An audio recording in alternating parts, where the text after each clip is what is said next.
If you're sitting at a kitchen table or a cramped home office and you need a machine that just works, no drama, no surprise upgrades, and a price that feels fair, then you're probably wondering whether a pre-built desktop can give you that peace of mind. The hesitation most people feel is real. You've seen the endless list of processors, RAM numbers, and storage capacities on a spec sheet, but you're not sure which of those actually matter when you open Outlook, pull a spreadsheet, or hop on a video call. Link is in the description if you want to check the product details on Amazon. What I tried to figure out before hitting record was simple.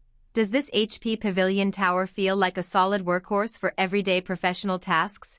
And will it stay out of the way when you throw a bit of light gaming or media streaming into the mix?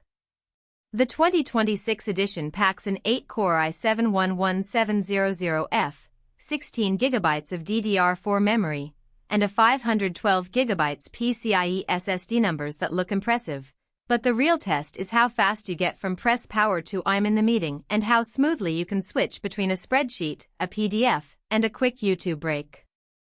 I set it up on a modest desk, connected it to a 24-inch monitor, and let it run through the routine I use most: a morning Outlook sync, a couple of Zoom calls, a data-heavy Excel model, and finally a short session of just for fun with an older game that relies on its GT 610 graphics.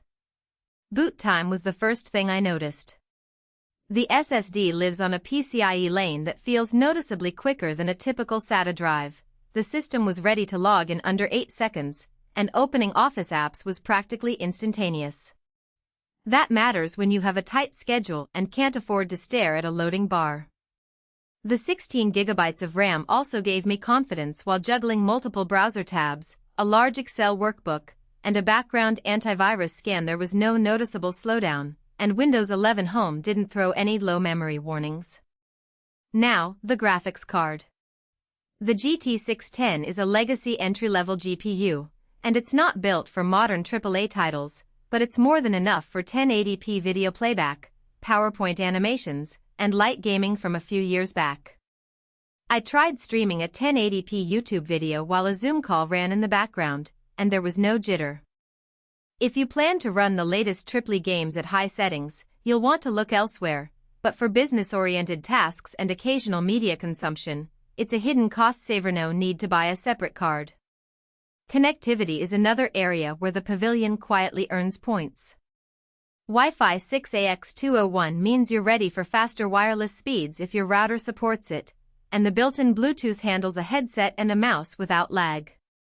The rear I/O includes a USB-C port, 2 USB-A 3.0 ports, HDMI, and a couple of legacy USB 2 slots, which makes plugging in a scanner or an external hard drive painless.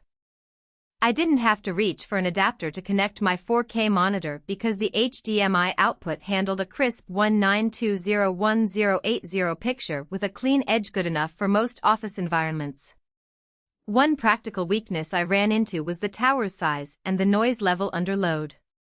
The case is a typical mid-tower design, which fits into a standard office desk footprint, but the fans are tuned for cooling rather than silence. During a heavy Excel calculation that pushed the CPU toward its 4.9 GHz boost, the fan spun up and you could hear a faint whirring that might be distracting in a quiet home office. It's not a hardware defect, just a trade-off you should expect from a machine that prioritizes performance over ultra-quiet operation. Another nuance is the upgrade path.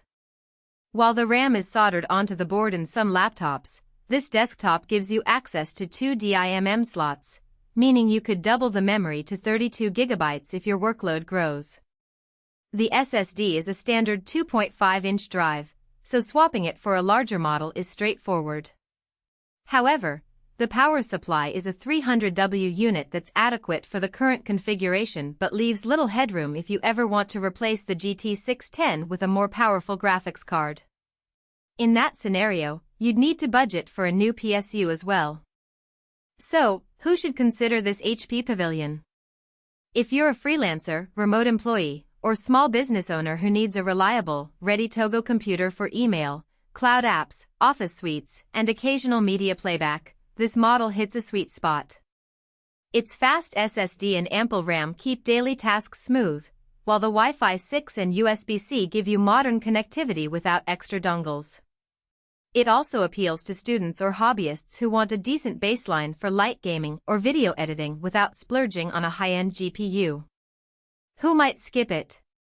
Professionals who rely on graphics-intensive software like 3D modeling, video rendering, or the latest games will feel the GT 610 holding them back. Likewise, anyone whose work environment demands near-silent operation, such as a podcast studio or a quiet shared office, may want a desktop with a more